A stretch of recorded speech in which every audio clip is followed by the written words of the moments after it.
Bien, esta mañana a pie de campo estamos analizando efectivamente estas semanas complejas para el sector del ovino fundamentalmente, desde la inmovilización a primeros de febrero.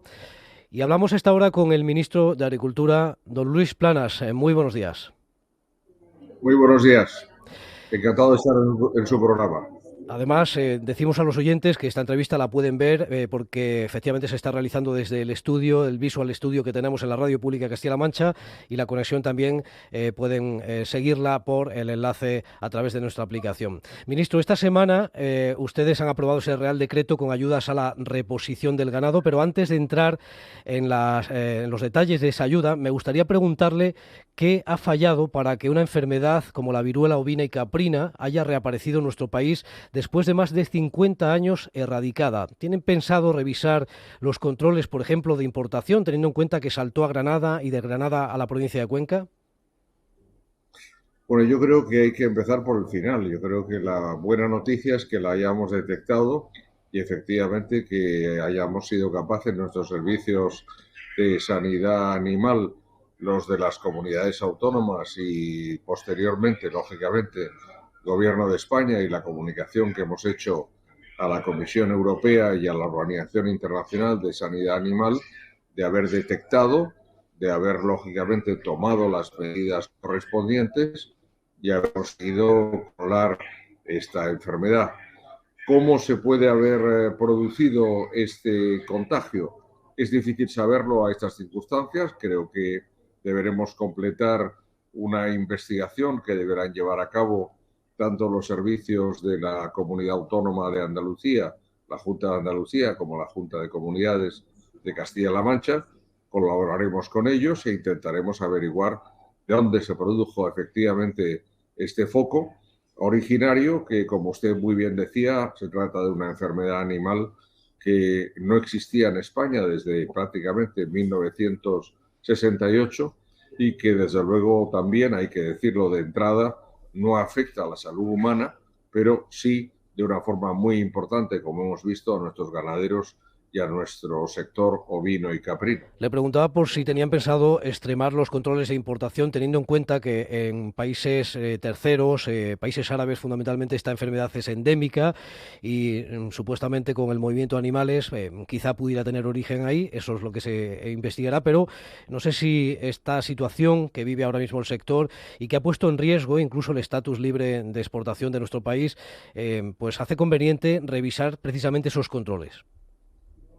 No, vamos a ver dos partes. Los controles funcionan y los controles yo creo que son absolutamente adecuados. Se trabaja muy bien al respecto. Vamos a averiguar exactamente qué es en su caso lo que puntualmente puede haber ocurrido. Hay muchas hipótesis posibles. No quiero mencionar ninguna porque evidentemente yo como ministro no puedo dar ninguna hipótesis y tener una información cierta al respecto, pero evidentemente ha habido un foco, pero pensemos que las oportunidades son múltiples en todos los días y en muchas situaciones de exportación e importación, y lo que tenemos que hacer es evitar que se repita. Y en cuanto a la segunda parte, el comentario que usted señalaba respecto de país libre y de las restricciones, bueno, hemos conseguido limitar al máximo todos estos efectos negativos y yo estoy convencido que además una vez la situación se normalice, espero, en los próximos días, en las próximas semanas, las pequeñas incidencias que hayamos podido tener queden solucionadas. El Real Decreto de Ayudas que esta misma semana usted llevó al Consejo de Ministros, bueno, pues establece efectivamente una línea nueva para la reposición de todas esas cabañas que obligatoriamente han tenido que hacer el vaciado sanitario por positivos al virus de la viruela. Son más de 42.000 los animales sacrificados en este momento, a día de hoy. El presupuesto, según han explicado ustedes, es de 2 millones, 1 millón transferible este 2023, otro millón el año que viene. ¿No se van a quedar cortas estas indemnizaciones a pesar de lo novedosa por, digamos, los precios de mercado y el elevado número de sacrificios que ha habido que acometer?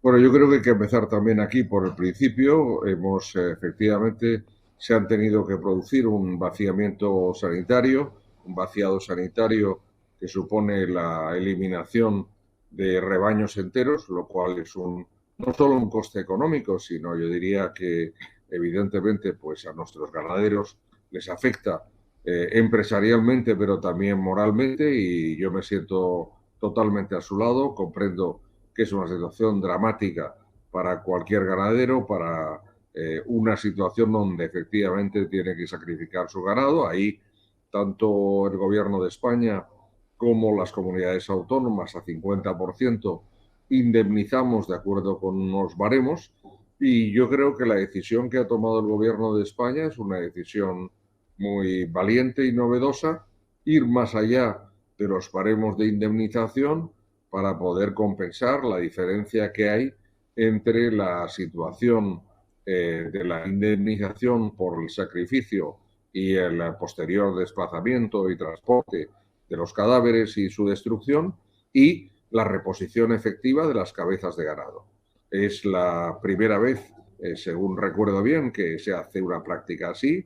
Nos ha parecido necesario por los números de ganaderos y los pequeños ganaderos, sobre todo afectados, y efectivamente vamos a disponer en el año 23 y 24 de una aportación de 2 millones de euros, 1 millón de euros cada uno de los años, que esperamos complementen también las comunidades autónomas a 50%, con lo cual la cantidad debería ser suficiente, pero en todo caso cumpliremos con nuestro compromiso, que es dar esa ayuda a los ganaderos para que se pueda efectuar esa reposición que tan necesaria pensamos es.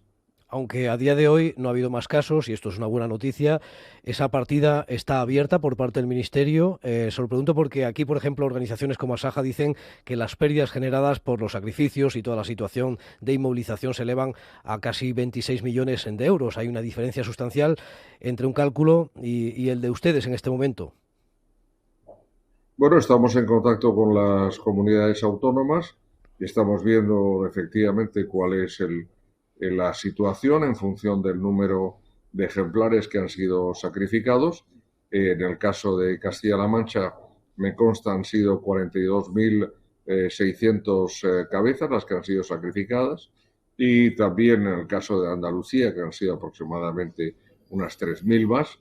Se ha aplicado los baremos también, como digo, cofinanciados. El gobierno de España ha prestado un adelanto precisamente de los fondos que vamos a recibir también de la Unión Europea a este respecto, y efectivamente yo creo que la cantidad es una novedad. Es decir, en el pasado no existía ningún tipo de compensación como esta, con lo cual me parece cuanto menos injusto decir que cuando se pasa de cero a algo, pues es insuficiente. Lo insuficiente sería lo anterior. Lo que estamos haciendo ahora es, por el contrario, responder a una situación y lograr la reposición de las cabezas, y esa es nuestra intención. Sí, sobre todo porque estamos además en un momento comercialmente también estratégico, con el inicio del Ramadán en los próximos días, a partir del 22 de marzo, un pico de consumo alto, también la Semana Santa. Ojalá se pueda normalizar y sobre todo a medio y largo plazo se pueda recomponer una cabaña estratégica en una región como la nuestra, también Andalucía, desde luego. Sí, sin duda, estoy de acuerdo con usted totalmente. Yo creo que de todas formas, aunque ya ha sido espectacular por el número de cabezas y el número de ganaderías afectadas, solo afecta a una parte, evidentemente, del conjunto. El suministro no ha quedado interrumpido, tanto en lo que se refiere pues, a la provisión de leche para transformación posteriormente, como a la de carne. Las partidas y las cuestiones inmovilizadas, antes mencionaba, han sido básicamente, lógicamente, a los ejemplares destruidos, y en particular las restricciones lo han sido en la exportación de lana, y lo que tenemos que llevar mucho cuidado, evidentemente, es que se reproduzca esto en el futuro. En ello vamos a trabajar conjuntamente todos, porque este es un tema muy serio. Tenemos unos estándares altísimos de sanidad animal dentro de la Unión Europea y particularmente para España, y nos interesa, de cara a los mercados exteriores, pero también de cara a España, mantener esos estándares tan altos que tenemos. Aprovecho que tenemos al ministro de Agricultura esta mañana a pie de campo en la radio pública de Castilla-La Mancha para plantearle otras cuestiones de actualidad, ministro, más allá de la viruela.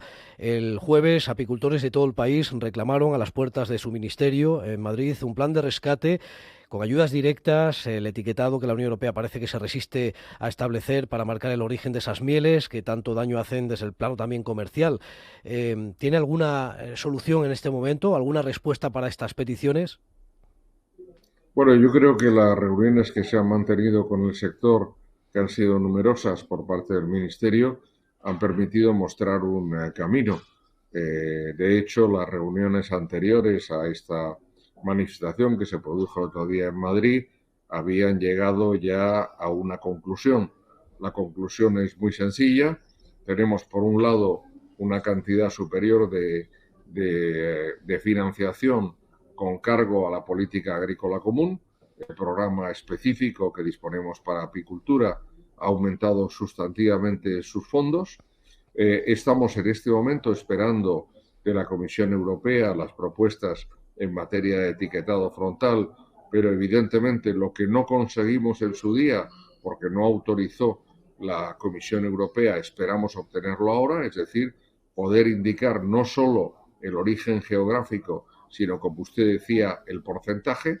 Lo habíamos planteado en el borrador sometido a Bruselas, pero, insisto, no nos fue aceptado. Y finalmente hemos quedado de acuerdo con las organizaciones agrarias en que vamos a examinar la posibilidad de alguna ayuda extraordinaria, efectivamente, para intentar compensar a los apicultores por la situación que sufren en este momento. Yo creo que todo ello es una respuesta, yo creo que valiente y sobre todo de conjunto, que nos debe permitir a un sector que entiendo que es estratégico y al mismo tiempo un sector que es pequeño y es muy vulnerable, pues lógicamente recibir el apoyo público que merece. Esto es lo que va a hacer el Gobierno de España.